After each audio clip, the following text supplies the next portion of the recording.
All right, we are Okay, recording. gotcha. All right. Flow like So water. today we are going to talk about what dive comps is. Since this month is Jump on Their Heads June, we're focusing on dive comps. I can't exactly ask you guys, hey, play dive comps. You don't know what the hell it even means. So we're gonna talk about that in some detail. So to start off with, what even is a dive comp? Well, that's pretty simple. Dive comps are one of the three main types of comps in Overwatch, which are poke, brawl, and dive. Sometimes you'll hear different names for those things, like calling it rushed for brawl or spam for poke. It doesn't matter what you call it. Those are the three main categories of comps in Overwatch. Um, each one has its own sort of core idea. The core idea of dive is mobility. Dive comps use mobile characters to set up on angles quickly and gain access to the backline more easily than other comps can. Pretty much every comp's goal is to set up on angles and get access to the backline, but Dive is going to do it much more fast and much more easily than other comps do. Non-mobile characters still do have their place in dive comps, so playing dive doesn't mean playing every single character as fast as possible. Sometimes characters like Ana are very commonly seen in dive comps, and we'll talk about that a little bit more in the next segment, which is going to be who are dive characters.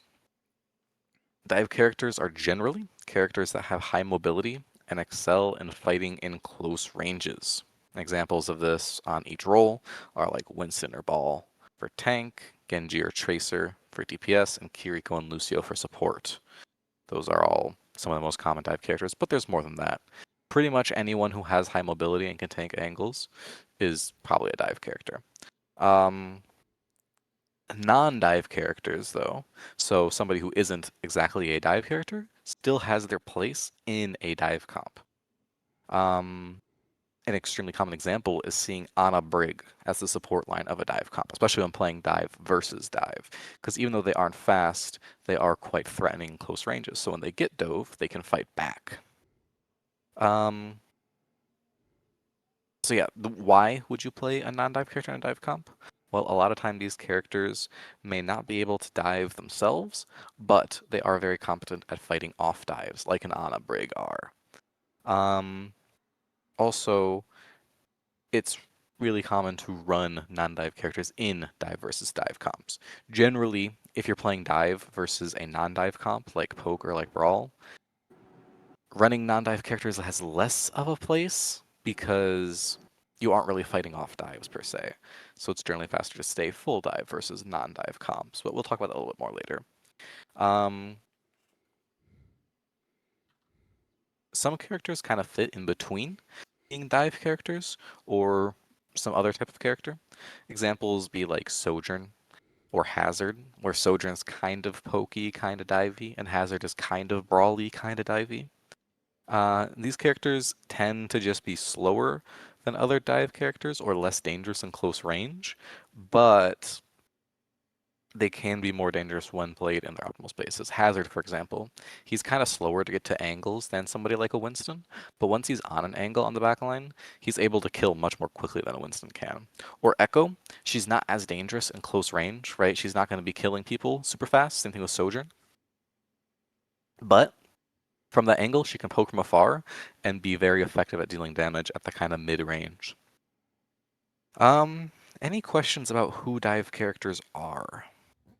Nope, I'm good. All right, then we'll get into the important stuff.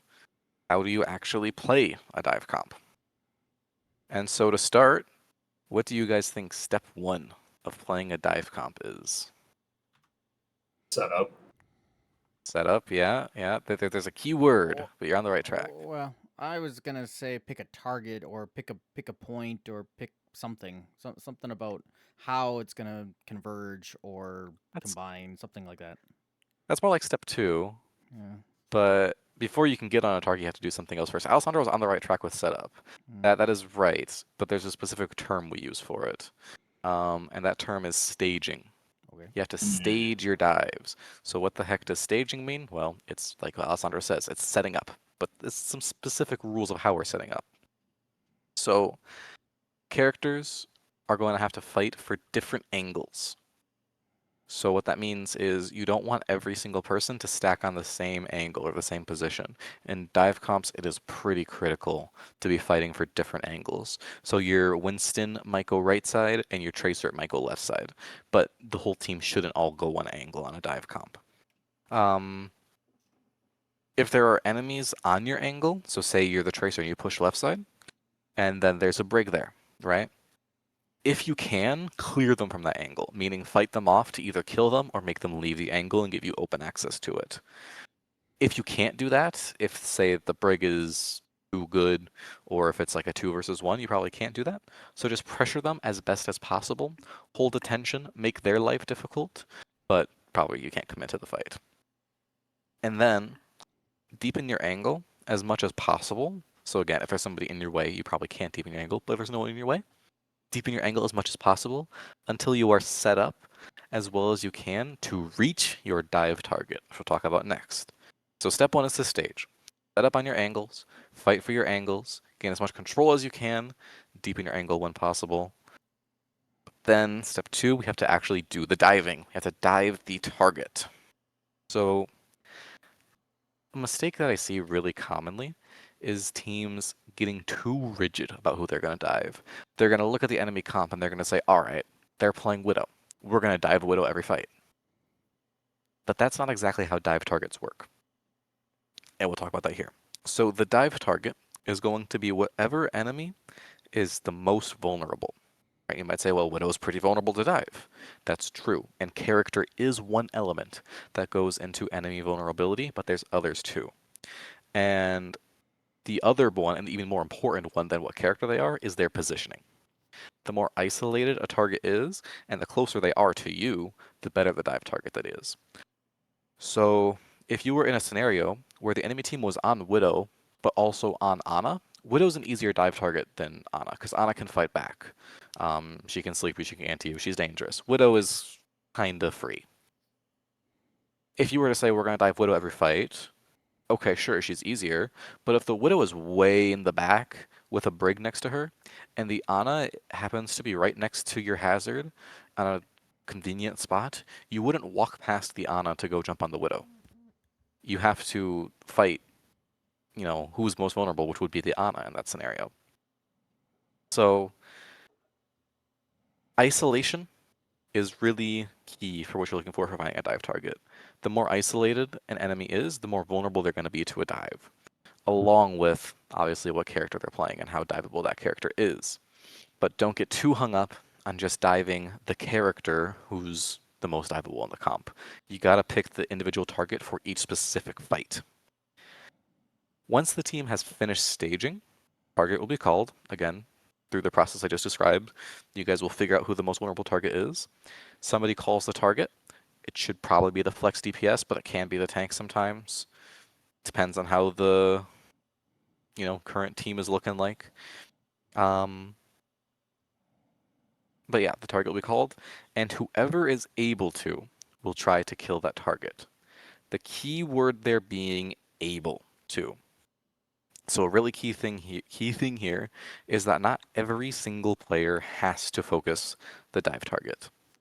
Only do so if you're able to conveniently. And so what I mean by that is if you're currently in the middle of doing something important, such as taking a duel on your angle, right? That's a pretty important task. You shouldn't, when you hear your other DPS say, dive the Ana, you shouldn't leave your angle and abandon the 1v1 you were taking to go dive the Ana. That's going to be a net negative in value, because for one, you're going to have to turn your back on that target. For two, that target's going to get full access to that angle now. And then for three, you're going to have to waste all that time crossing space to get to the dive target, which is just probably not going to be justifiable versus just staying and fighting what's on your angle.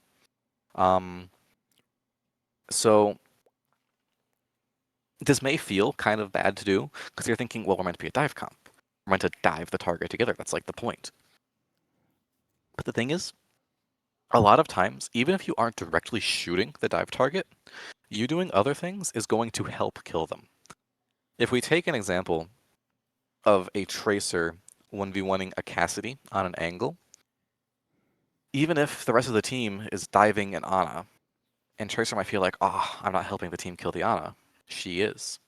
Because by fighting the Cassidy, that's going to create two advantages for her team. For one, the Cassidy isn't going to be there to help defend the Ana from the rest of the team's dive. Cassidy is really good into dive comps, and if he was there with his flashbang and his right click, he's dangerous. But if the Tracer's holding his attention, that danger is not there anymore. The team can dive the Ana without his threat. And secondly, is that by doing damage to somebody, a support usually is going to have to heal that damage. And so by Tracer damaging the Cassidy, the other support is going to have to pick between healing the Cassidy or healing the Ana. If she chooses to heal the Ana, you should probably be able to kill the Cassidy on the angle. If she chooses to heal the Cassidy, well, guess what? Now your team's going to have a much easier time killing that Ana. So that is something really important that I want you guys to take away. You don't have to always go after whatever the dive target is that was called. If you have something better to do right now, do that instead. But if you are able to conveniently go after the dive target, then definitely do it. Because the team should be coordinated around it. It's just that you shouldn't be abandoning more important things to chase the dive target. Does that make sense? Yeah. Okay. So that was step 2, right? Step 1 was stage. Step 2 is dive the target. And step 3 is regroup. So after diving it, whether you successfully killed the target or not, your team will most likely not have the HP or cooldowns to stand a fight. That's kind of the thing about dive comps versus others, like a brawl comp. Brawl is more able to be like a snowball, right? You get the snowball rolling and it keeps rolling until it stops. Dive is a little bit different. Dive kind of goes in, gets low, goes back and regroups. All right, because you're going to jump in. Say you kill the Ana, great, but it probably cost you all your cooldowns and you probably all half HP. So you got to fall back, take some cover, get healed up, get your cooldowns back. And then, after you've retreated back to those safe positions and healed up, then you can probably repeat the cycle again. You can stage your angles, you can dive the target again, you can regroup again, you can keep doing this. Now, this might sound weird, me saying this, because you're probably thinking, well, when I watch dive comps, that's usually not what happens. And that's because this doesn't have to happen on a large scale. This could be as small as dipping behind a corner for 1 second and then walking forward again, which is often what you're going to see. And you probably do this subconsciously without even realizing it. But it is usually necessary because usually you can't just keep going forward and forward and forward as a dive comp unless you have a huge advantage. So, regroup as quickly as possible and give up as little space as possible, but usually you will have to regroup and give up space just a little bit. Sometimes a lot of it, but usually just a little bit. So that is what to do in a dive comp as a dive character. But if you're a non-dive character in a dive comp, your job is a little bit differently. So if you're, say, an Ana or an Emre or a Sojourn in a dive comp, right? You're not going to be jumping in the backline with the Winston. That's just not a thing you're going to be doing. But you still need to fight for your angles. And if possible, still pressure the dive target, right? If you're on Emre, you can still take like an angle on the top right and shoot at the Ana as the rest of your team dives. You might not be on the Ana yourself, but you can still shoot from afar and apply meaningful pressure. That's your job. But you gotta be fighting for those angles. You might not be able to do it as quickly as the other characters can, but generally non-dive characters are more threatening on the angles than dive characters. And then when playing dive versus another dive comp, you're often going to be bait for the enemy's dive, right? When we're picking dive targets, you're usually going to pick somebody without very much mobility. So if you're a non-dive character, it's probably going to be you. If you're playing Ana versus a dive comp, you're probably going to get dove every single fight. So your job is to bait those people to dive you, and then try your best to make it as hard as possible to be killed, and drain as many resources as possible before dying. You probably will die a lot. That's just how it's going to go, but make it cost the enemy so much that killing you wasn't worth it, which you can do. Very often, if you get jumped as Ana by 3 people, they might kill you, but make it hurt for them, and then by the time they realize that you're dead, they'll turn around and realize that their whole backline is dead too, because your team was diving their backline. So do your best to stay alive, but understand that you're probably going to die and just make it as hard as possible for them, hurt them as much as possible. So generally, the non-dive characters that are going to be played in a dive comp is usually a support. Generally, the DPS and the tank are still going to be dive characters, but the supports might be the non-dive characters. So for them, it's about setting up on angles where they'll be most able to assist teammates, and if possible, pressure at the enemies, but you can't always do that, and keep yourself safe from the enemy too. Right? Even though you understand you're probably going to get dove, and you're probably going to die, again, try and make it as hard as possible. So don't push up too far, and don't make it easier for them to jump on you. Stay in the back, stay safe, but once they are on you, which they will eventually, make it hard for them, fight them, try your best to kill them. That is the gist of how to play a dive comp. Are there any questions about that before we get into the next part? What is the next part? The next part is how to play versus a dive comp. Okay. Yeah, I was gonna ask, like, into dive, into brawl, into poke, but you're probably gonna cover that. Yeah, into brawl and poke. I guess I'll talk about that a little bit. It's not my notes, but we can touch on it very quickly. So into a brawl comp or into a poke comp, dive is easy. Playing dive versus a poke comp is, it's kind of free real estate. They're not able to do much to you. Just kill them. Playing dive versus a brawl comp. I said earlier that brawl comps are snowballs, right? They get rolling and they keep rolling until they slam into a wall. So you don't want to let that snowball get growing in size. You want to cut the snowball down early. And so as a dive comp versus a brawl comp, try and take angles early and pressure the backline early to slow them down and make it so that way they can't, run through your team. That's not really that important to worry about, like how to play versus poke comps or brawl comps, because it's fairly simple. That's like the easiest scenario for a dive comp. The harder scenario is to play a dive comp versus a dive comp, which is kind of what we're going to touch on. So this next section is how to play versus a dive comp. And this is just a kind of in general how to play versus a dive comp. I will talk a lot about playing dive versus dive, but the first part of this is just kind of in general playing versus a dive comp. So how do you play versus a dive comp? Well, don't play poke. Unless it's a super good poke map, like Circuit Royale, poke characters are just really vulnerable to dive. They are kind of sitting ducks, they're not very strong up close, and so they just aren't going to be good versus a dive comp. Brawl can work on a dive comp, because Brawl characters would kind of argue that once the enemy team dives them, well, a Brawl comp is more dangerous up close. But this only works on good Brawl maps. On good dive maps, the dive characters are just going to outpace the brawl comp and just get to the angles more quickly, and the brawl comp would just collapse. Dive versus dive tends to be the best solution. So if the enemy team's playing a dive comp, mirroring that dive comp is usually the way to beat them. Unless, again, the map specifically gives an advantage to one of the other comps in which you could try them.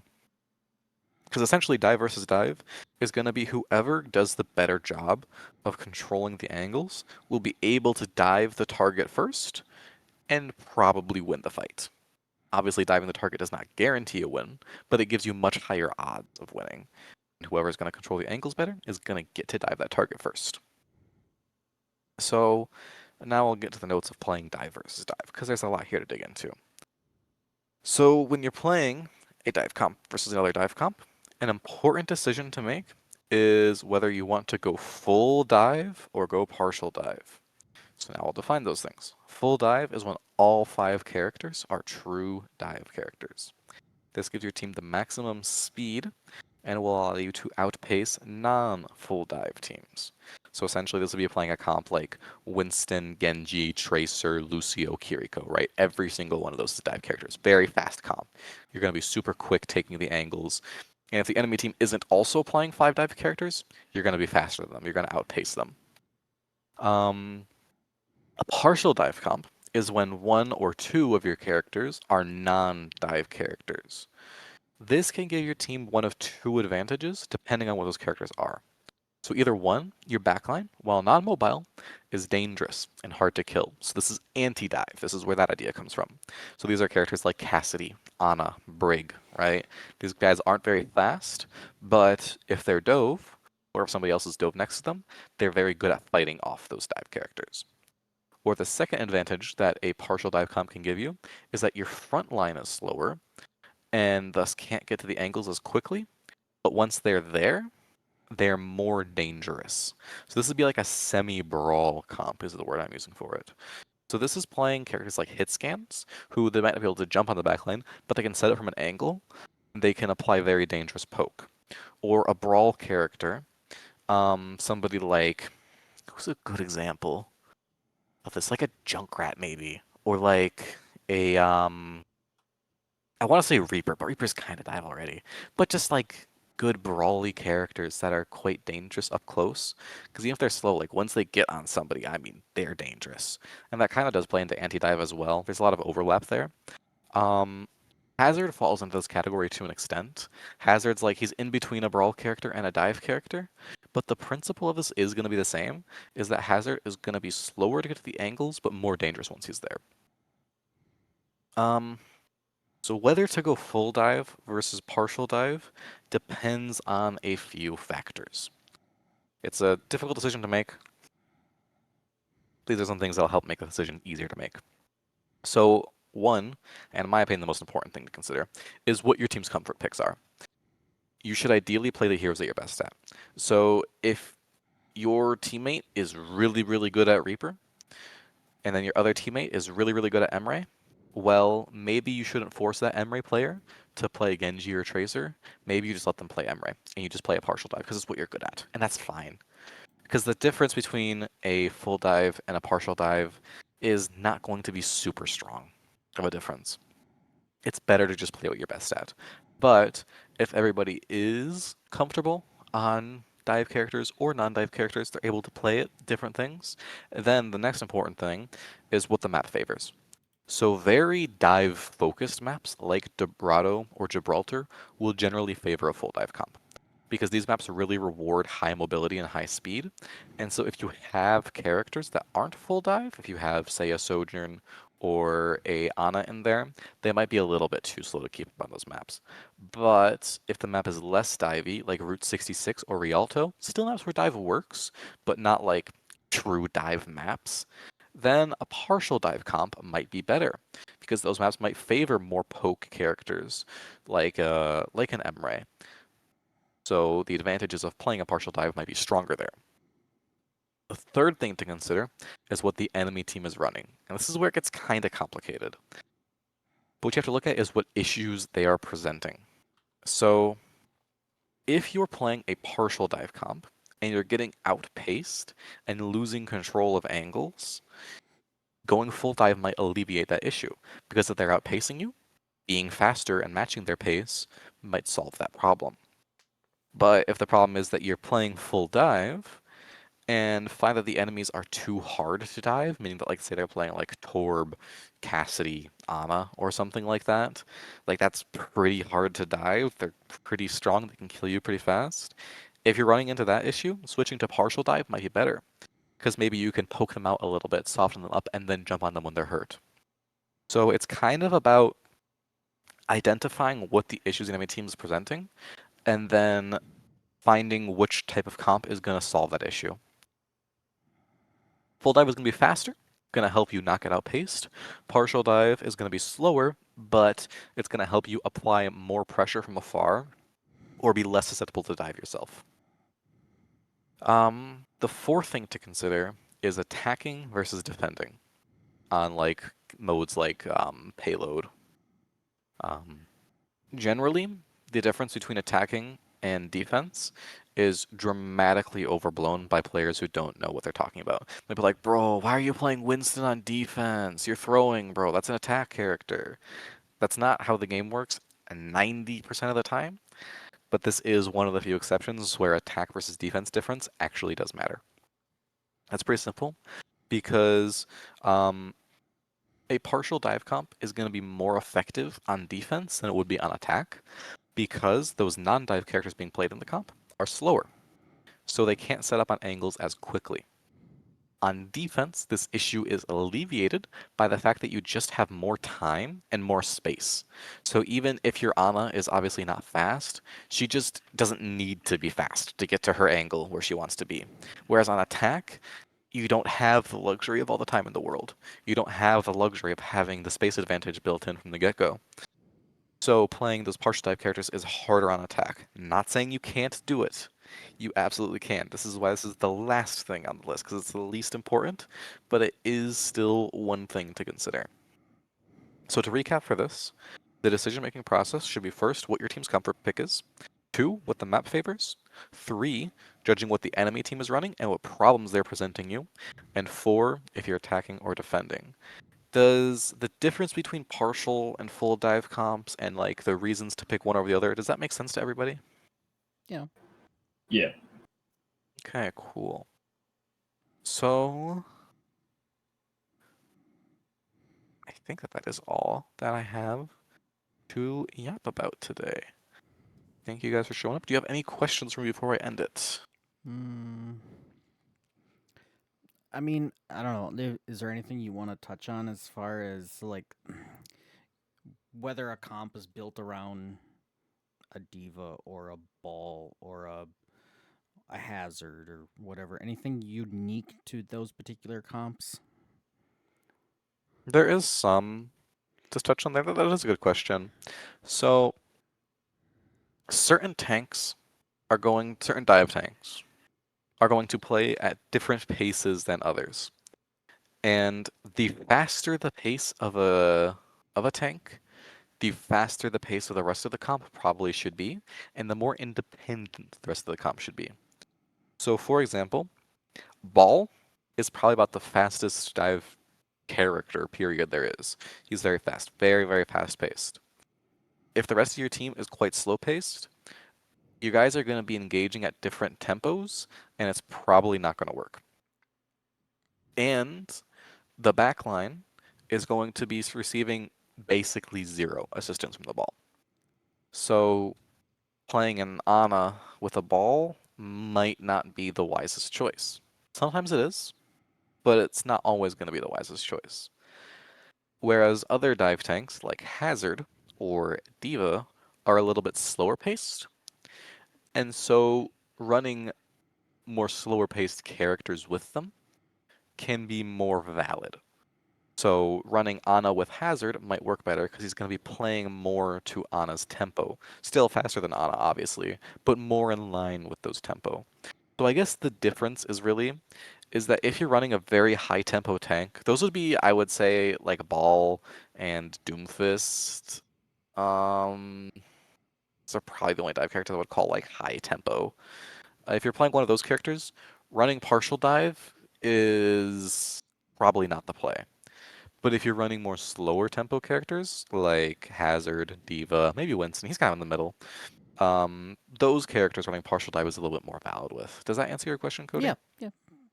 Okay, cool. I just knew that there was a little bit of nuance there to be touched on. Yeah.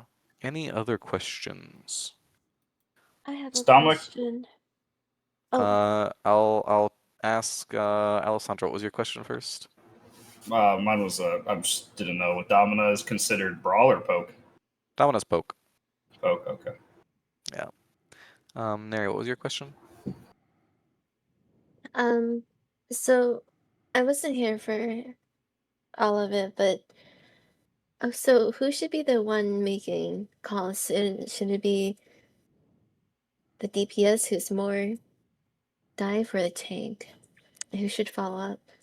So, in theory, the flex DPS is the one who's most suited to call targets, and the tank is the one who's most suited to call the fight plans. This is flexible. In my comms lecture, I kind of set rigid guidelines of what to do. I'm probably more flexible with that and just assign it to the person, like the individual player who's more suitable for it. So, like, for example, Mickey is really good at calling targets. So, Mickey's probably going to be the one who's going to call the target for the dive. Whereas, like, Jude's really good at making fight plans. So, he's probably going to want to make the fight plan beforehand. You know, saying something like, I'm going to go right side, my, what a double Tracer, move. you're going to go left side. Oh, yeah, that punch was great. But yeah, there would be stuff like that. Again, ideally, the tank makes the fight plan, and ideally, the flex DPS calls the targets, but it is flexible based on just what the team's strengths are. Does that make sense? Mhm. Okay, cool. Any other questions? Sorry, Derek, you probably didn't get much from this, but the video will be posted and you can watch it back. Okay, Because we are pretty much at the end right now. Any other questions before we end it? All right, well, I'll call it there. You can stop the recording whenever, Cody.